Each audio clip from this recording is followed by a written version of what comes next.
Most people are not naturally good at catching fallacies in real time. Studies on informal reasoning consistently show that audiences evaluate arguments based on whether they agree with the conclusion, not whether the logic holds up.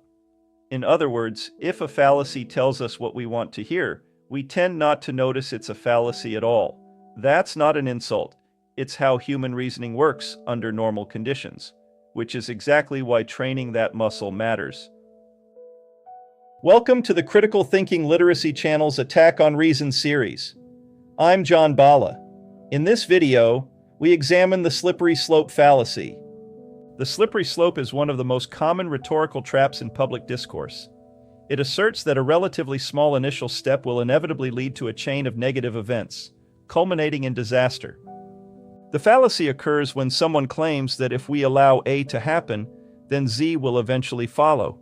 Therefore, we must never do A. The error lies in assuming the slide is unavoidable. Here are some famous or infamous examples. This first one is one of the most extreme and most instructive instances in contemporary political discourse.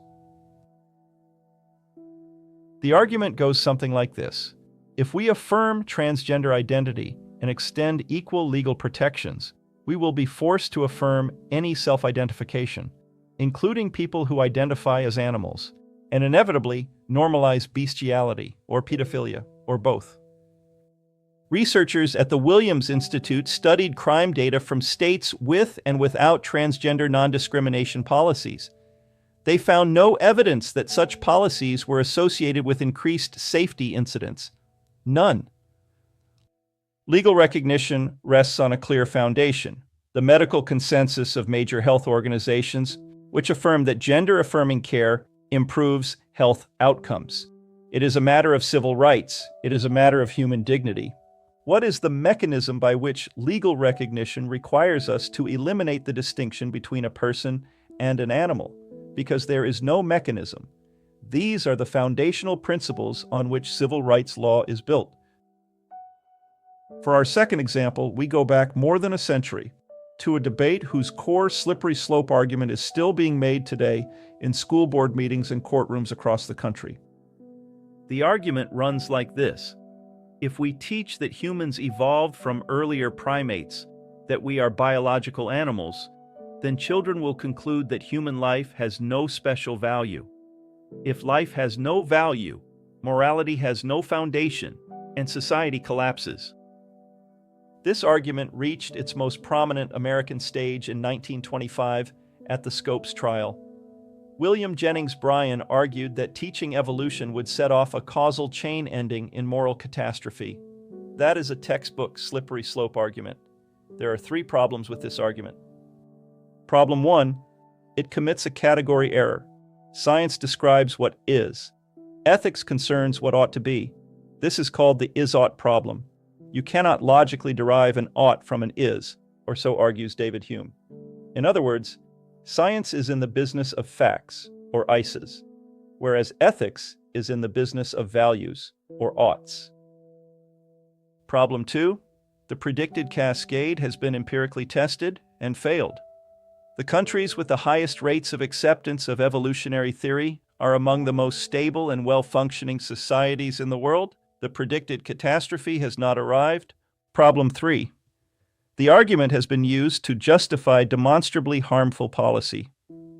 Resistance to evolutionary theory is linked to resistance to other areas of scientific consensus, like vaccine safety. The literacy costs are real and measurable. What the research shows more precisely is that the underlying disposition driving evolution rejection, low scientific literacy, strong religiosity, conspiracist ideation, is the same disposition that predicts vaccine skepticism and climate denial.